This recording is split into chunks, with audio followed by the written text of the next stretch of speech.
Hola, comment tu vas? J'espère que tu vas bien. Alors comme tu peux le voir, c'est un petit peu festif derrière moi puisque ça y est, c'est la période de Noël et donc je suis trop contente et j'aime trop ça. Alors j'avais envie de le montrer. Mais ça veut aussi dire que c'est une période qui est très chargée pour moi. J'ai énormément de travail. Donc du coup, j'ai pas forcément le temps de vous faire des vidéos de backstage où j'organise tout un shoot et tout. C'est un petit peu compliqué pour l'organisation.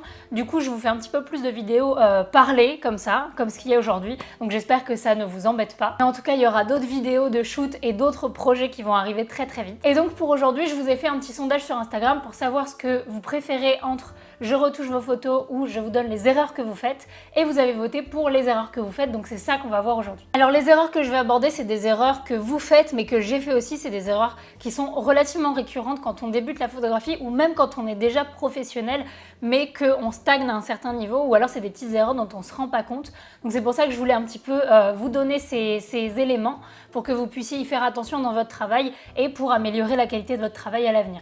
Alors c'est des erreurs que j'ai faites, que je fais même peut-être encore, donc il n'y a pas de souci, c'est pas grave, c'est normal de faire des erreurs, c'est comme ça qu'on apprend. Mais j'espère qu'après avoir regardé cette vidéo, tu auras appris quelques petits trucs à ne pas faire et que tu pourras améliorer la qualité de ton portfolio et de tes photos. Alors la première erreur, c'est la plus précise, on va dire, et la plus petite de toutes celles que je vais énoncer aujourd'hui, et ça a un rapport avec la retouche, c'est de ne retoucher que le visage. Qu'est-ce que j'entends par là? En fait, j'ai vu sur beaucoup de vos portfolios que certains retouchaient la peau, et c'est très bien, vous faites une retouche de peau pour uniformiser et juste sans vouloir avoir des mannequins parfaits tout le temps, mais juste histoire de ne pas distraire le regard d'autre chose, et donc vous unifiez la peau, vous faites un peu de Dodge & Burn et c'est super. Mais j'ai vu beaucoup de portfolios où par exemple pour de la lingerie ou pour un shoot où on voit vraiment les bras, le cou du modèle ou de la modèle, vous avez retouché énormément ou comme il faut le visage et pas le reste du corps. Et du coup ça c'est une erreur parce que déjà on a l'impression que vous n'avez pas mis assez de temps sur votre photo, vous n'avez pas travaillé assez longtemps et vous n'avez pas fait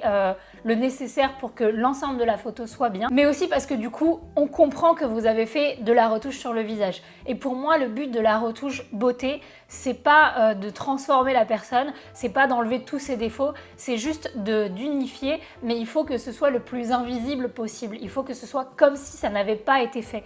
Donc le fait de retoucher que le visage mais pas le reste du corps, on comprend que vous avez retouché et c'est pas ce qu'on veut savoir en tant que spectateur de votre photo. Donc voilà, ça c'est une petite erreur, faites-y attention pour quand vous retouchez une photo, si vous passez du temps à retoucher la peau, du visage, faites le reste du corps. La deuxième erreur, c'est de ne pas penser au stylisme. Ne pas penser au stylisme quand on est photographe de mode ou quand on veut faire des photos de mode, c'est quand même un faux pas important parce que ça doit être le sujet de la photo. Même si la modèle était également le sujet de la photo, les vêtements doivent être de qualité, doivent raconter une histoire, doivent donner une ambiance, et donc il faut les choisir en adéquation avec le shoot qu'on va faire. Il ne faut pas juste demander à la modèle qu'est-ce que tu vas porter aujourd'hui, un jean, un blouson, c'est très bien. Si vous faites un shoot portrait pour des particuliers ou si vous faites des shootings de mode, il faut faire attention au stylisme et à la tenue que va porter la modèle. Si vous voulez donner une ambiance et une attitude masculine, il ne faut pas la mettre en robe, et si vous voulez lui donner une attitude très féminine et avoir un shoot très doux,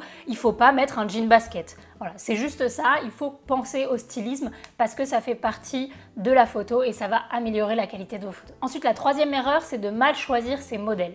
Alors, je sais que c'est compliqué quand on démarre d'avoir le choix de modèles et des fois on ne sait pas non plus comment va se comporter la modèle sur place, même si le feeling est bien passé par message, mais de mal choisir sa modèle va tout de suite rendre le shoot moins bien. Que ce soit de choisir une modèle qui finalement correspondait pas à l'idée que vous aviez, ou alors une modèle qui ne s'est pas du tout posée et donc du coup vous passez tout le shoot à essayer de la rendre à l'aise et pas à prendre de bonnes photos. Mal choisir ces modèles, ça va vraiment avoir un impact direct sur la qualité de votre image. Donc le choix de la modèle, le moment où vous allez choisir votre modèle est vraiment important, il ne faut pas le négliger, il faut prendre le temps de bien le faire, de prendre toutes les candidatures.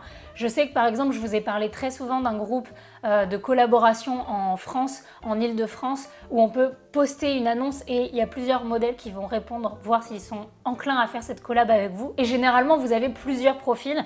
N'acceptez pas le premier profil ou juste la fille que vous trouvez la plus jolie parce que c'est pas toujours ce qui fonctionne le mieux. Il faut vraiment prendre le temps de prendre cette décision, discuter avec la modèle, voir comment le feeling se passe, regarder tout son book. Si elle n'a pas de book en ligne, il faut lui demander plein de photos parce qu'il y a souvent des modèles qui par exemple sont très bien sur une photo mais ensuite on se rend compte qu'elles ont tout le temps la même expression ou alors qu'elles ne savent faire qu'un certain type de choses et que ce que vous allez lui demander ça va pas du tout fonctionner le jour J.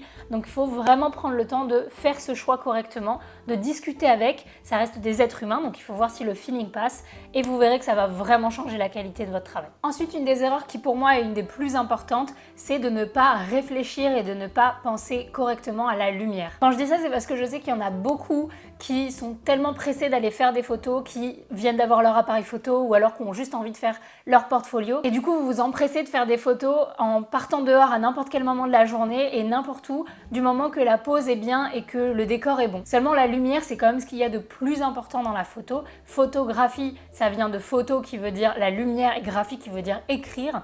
Donc écrire avec la lumière, c'est ça la photo et c'est ça qu'il y a de plus important. Donc quand vous allez faire des photos à l'extérieur, selon le type de lumière que vous allez vouloir ou utiliser, ça va être une ambiance totalement différente. Donc quand vous conceptualisez un shoot, un mood board et que vous voulez aller faire des photos avec une équipe, prenez en compte le type de lumière que vous allez utiliser. Est-ce que c'est de la lumière naturelle? Est-ce que c'est de la lumière artificielle? Est-ce que c'est de la lumière diffuse, douce? Est-ce que c'est de la lumière dure?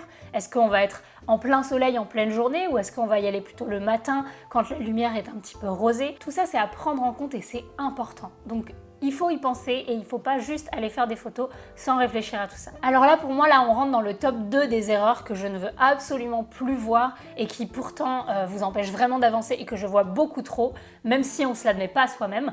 La première, c'est de ne pas copier le travail des autres. Je sais qu'avec Instagram et avec tous les réseaux sociaux et avec les images qu'on nous bombarde, c'est compliqué d'avoir sa propre identité, d'avoir sa propre image.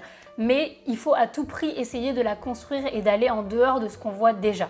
Quand je dis ça, évidemment, c'est compliqué de faire quelque chose de toujours inattendu, mais il faut essayer de, même quand vous voyez une idée sur Instagram qui vous plaît, essayer de la faire à votre manière. Parce que à la période de Brandon Wolfel, dont je vous mettrai le Instagram parce que c'est un artiste incroyable, à partir du moment où lui il est sorti sur Instagram, il a commencé à grandir un petit peu, on a vu mais des milliers de personnes qui faisaient exactement la même chose et je suis désolée mais même dans vos comptes, j'ai vu des milliers de personnes qui essayaient juste de reproduire le style Brandon Wolfel. Mais déjà, vous ne ferez jamais aussi bien que lui, la copie ne sera jamais aussi bien que l'original.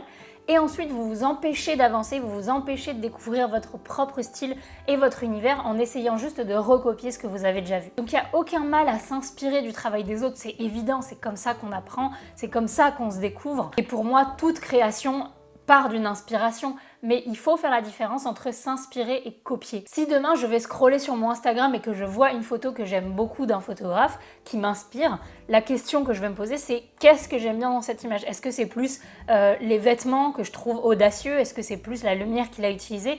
Mais dans tous les cas, généralement, on va pas tout reprendre de cette image parce que ce serait de la copie. Donc voilà, essayez de vous interroger sur la question de pourquoi vous aimez le travail de quelqu'un sans juste essayer de reproduire ce qu'il fait. Parce que de toute manière, vous n'y arriverez pas et ça va vous bloquer dans votre création. Et enfin, la dernière erreur qui est la plus importante à mes yeux, c'est de ne pas se donner de challenge. Quand on fait de la photo, c'est vite facile de savoir dans quoi on est bon et dans quoi on est mauvais et de rester dans son domaine de prédilection, de rester dans ses acquis.